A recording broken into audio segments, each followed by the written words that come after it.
Aluma Capital, altyd aan die groei. Dit is tyd vir volgenskrantbesprekings en Resaat Adams sluit by ons aan. Goeiemôre Resaat. Môre Jennifer, môre Pierre. Môre. Resaat, ons begin by die immigrasieoptogte wat voor lê 30 Junie, maar die president sê ons moet rustig wees, dis 'n gewone werksdag. Ja, dit is inderdaad die boodskap van president Cyril Ramaphosa af. Dit nou na afwagting van Dinsdag se landwye moontlike demonstrasies, optogte wat ons dalk oor die land gaan sien, wat natuurlik deur die March and March beweging gereël word waar hulle vra dat die onwettige immigrante tot dan het om die land te verwyder nou of te verlaat. Nou ons weet dat intussen is daar 'n hele paar repatriasieprogramme alreeds deur verskeie Afrika lande uitgevoer om hulle burgers uit vrees vir moontlike onluste of xenofobiese aanvalle by hulle lande uit te kry. Daar's ook heelwat van hierdie buitelandse burgers wat vrywilliglik teruggekeer het na hulle lande toe. Maar die president het dit gister tydens 'n vraag en antwoord sessie in die Nasionale Raad van Provinsies dit duidelik gemaak dat die land se veiligheidsmagte op gereedheidsgrondslag is en dat geen vorm van kriminaliteit, intimidasie, victimisasie, xenofobie, afrofobie, hy het al daai terme gebruik om te sê dat die land het wette, die land het veiligheidsmagte en dit is daar om te verseker dat almal wat in Suid-Afrika is op hierdie dag beskerm gaan word. Dit was vir my opmerklik gister toe ek op die N1 tussen Pretoria en Johannesburg ry. Hoeveel van daardie lang afstand busse op hierdie stadium besig is om noorde toe te gaan, na Beitbrug se rigting toe te beweeg. Dit is 'n massa busse.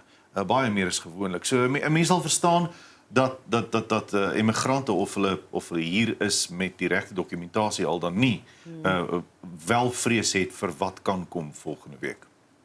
Ja, kyk ons Suid-Afrika, ongelukkig het Suid-Afrika nou so 'n bietjie van 'n geskiedenis en dit is nie eintlik te lank terug nie waar ons hierdie xenofobiese aanvalle gesien het, buitelandse burgers wat vermoor was en dan nou dit ook gepaard met die 2021 onluste waar dit nou nie noodwendig met xenofobie of met onwettige immigrasie verband gehou het nie, maar ons het die tension, die angs in daardie stadium in die land gevoel en ons het gesien hoe baie vinnig 'n situasie hand uit kan ruk en dit baie vinnig gewelddadig en onveilig kan raak. So alle oë is natuurlik nou op wat Dinsdag landwyd gaan gebeur.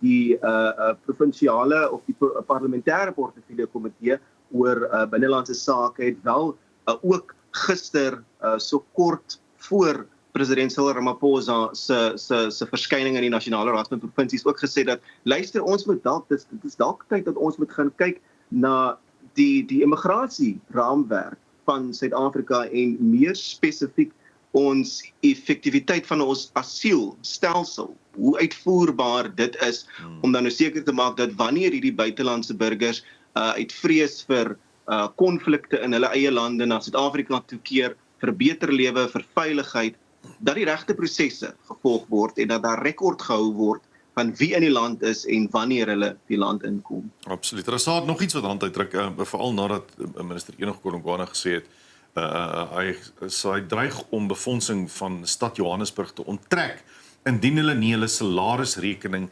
inperk nie. Besluit stad Johannesburg om presies die teenoorgestelde te doen? Ja, en ek dink ek was op die program gewees die dag nadat die Johannesburg Metro sy begrotingsrede gelewer het en die kritiek wat hy daar ontvang het vir hierdie ambisieuse begroting wat volgens baie oppositiepartye maar eintlik onbefonds was en baie burgerreggroepe het ook dieselfde gesê. Julle befonds hierdie kapitaal projekte, maar waar gaan die eintlike kapitaal vandaan kom? Die stad is in die moeilikheid by Eskom. Met Eskom wat ook dreig dat hy die krag gaan wil afsit. Ons het gesien nou optrede deur groepe soos Alta wat ook nou daar wil betrokke raak om seker te maak dat die inwoners daarom nou nie benadeel word weens die stad se agterstalligheid by die nasionale kragvoorsiener nie. Maar in hierdie geval, die stad Johannesburg maak nou planne om meer as 1700 nuwe werkers aan te stel en die nasionale tesourie skop teen die deure. Hulle sê dat in die eerste plek is daar alreeds befondste vakante posisies, senior kritiese posisies binne in die metro wat nie gevul kan word deur die metro nie, maar nou is daar planne om die werks mag met meer as 4.4% te styg. Net so vir interessantheid, daar word melding gemaak dat die toelaag van hierdie nuwe voorgestelde senior amptenare enige iets tussen 1.9 miljoen rand tot 4.4 miljoen rand die belastingbetalers in Johannesburg uit die sak uit kan jaag en dit sluit nou verskeie ander voordele in. So dit is 'n kwessie wat die nasionale tesourie natuurlik nou sê dat jy weet ons gaan 'n ander uitweg moet vind hierso. Ons sit met 'n metro wat alreeds nie werk nie. So wat is die rasionaal daar agter om nou nog werkers aan te stel in 'n metro waar daar geldprobleme is? Kyk, ek dink ons almal bevraagteken die denke van die metro in Johannesburg. En ek dink nie ons gaan 'n antwoord daarvoor kry nie, Resaat, maar oor van Johannesburg na Pretoria toe waar dinge ook nie maklik gaan nie. Ja, dit is nou die ANC beheerde koalisieregering daar in die administratiewe hoofstad wat dreig om die stadsbestuurder, dit is nou Johan Metler, te verwyder of van hom ontslae te raak. Daar was gister 'n raadsvergadering in Tshwane gewees waar hierdie kwessie deur partye soos die DA wat natuurlik die amptelike oppositieparty in Tshwane is, aangespreek is en hulle het gesê dat hierdie is duidelik volgens hulle politieke vyandigheid teenoor Metler volgens die DA, maar sê ook in dieselfde asem dat wanneer daar wel meriete of gronde is vir die aanklagte teen Metler dat hulle hom nie gaan beskerm nie. Nou dit spruit uit 'n 45 bladsye lange dokument wat deur die EFF se Obakeng Ramabodo wat ook 'n burgemeesterskomitee lid is in Tshwane aan die raad voorgelê is. Waarin hy nou vir Metler van verskeie wangedrag en administratiewe wangedrag beskuldig en dit al onder meer te doen met die onluste en wel dis seker nou nie onluste nie, maar dit was maar 'n baie die mekaar jaar in 2023 met die staking van SAMO-werkers. Ek weet nie wie julle sal onthou nie, maar daar was vir 'n baie lang tyd, maande eintlik, 'n vertraging in vullisverwydering vir verskeie munisipale dienste in die jaar 2023 en Ramabodo wat nou vir Metler in hierdie dokument daarvan beskuldig dat hy dit doen net met die senior amptenare wat destyds tydens daai onbeskermde staking ontslae geraak is. Daar is ook beweringe dat Metler of 'n verslag deur die openbare beskermer onderdruk het. Maar Brink, wat natuurlik nou die leier van die DA in Tshwane is, sê dat hy verslag het nooit die Tshwane Metro bereik nie en eintlik nog by die president se kantoor lê en dit hou verband met 'n tender toekenning by die Rooiwal watersuiwering aanleg in Hammanskraal. So ja, dit is 'n storie wat ons nou natuurlik dophou. Ek dink in die stadium is daar nou nog nie aanduiding oor wat die raad se besluit is rondom hoe hierdie beweringe gaan hanteer word nie. Dit gaan natuurlik op 'n dissiplinêre en tugverhoor moet opeindig en intern ondersoek moet word. Maar die DA in Tshwane het natuurlik nou gister vir die media so 'n bietjie van 'n blik gegee oor waaruit die beweringe spruit. Dan sê die liedjie, wel, die liedjie sê nou, I, op my vullis hoop, in Victoria Bay?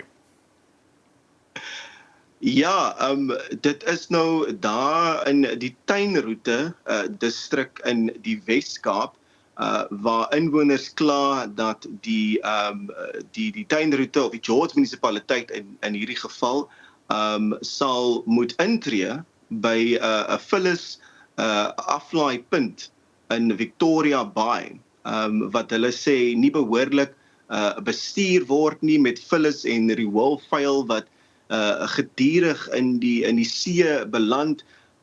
Maar ek moet opkom vir die George munisipaliteit in hierdie geval.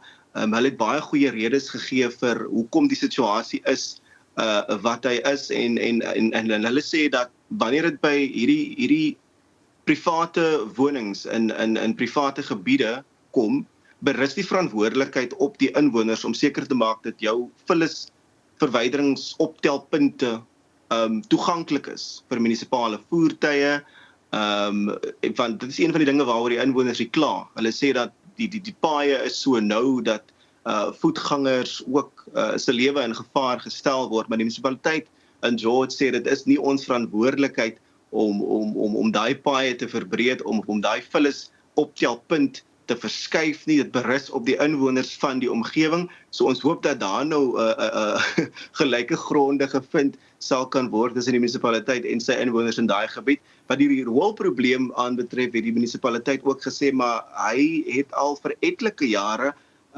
waar dit nie eens 'n vereiste is nie, maar as 'n voorsorg het hy hierdie monsters van moontlike riool lekkasies wat in die see kan beland beginne doen om seker te maak dat strande en meer spesifiek nou in hierdie geval Victoria Bay nie besmet is nie. So ek hoop dat die inwoners van Victoria Bay en die George munisipaliteit tesame met die distriksmunisipaliteit wat die tuinroete is oplossing kan vind dat almal gelukkig kan is daar. So as dit so is dat dit riool in die see opeindig en die geval met vullis ook is dit jy weet ons wil nie etiquette probleme waar daar E. coli bekommernisse by die munisipaliteit se strande is nie, hoop ons dat dit dan nou wel aangespreek sal word. Verseker. En dan Resadels so 'n paar sekondes oor moet ons praat oor ons bevanne held gister. Ja, hierdie ouetjie is maar net 22 jaar oud en daar word gesê dat daar 'n blink toekoms vir Maseko is. Hy is natuurlik nou Thapelo Maseko wat daardie wendoel vir Suid-Afrika en vir Bafana aangeteken het wat nou verseker het dat ons deurgedring het na die uitklopronde toe van die sokker wêreldbeker toernooi vir die eerste keer in geskiedenis. So ja, ons hou vir Maseko dop, ons hou ons span dop en ek dink daar's baie optimisme om seker te maak dat Suid-Afrika goed sal vaar in vanjaar se sokker wêreldbeker toernooi. Resaat, baie dankie vir die saamgesels. Jy moet 'n heerlike naweek hê. Baie dankie, julle ook, goed gaan. Dit is dan Resaat Adams. Ons is nou weer terug met nog groot ontbyt. Aluma Capital, altyd aan die groei.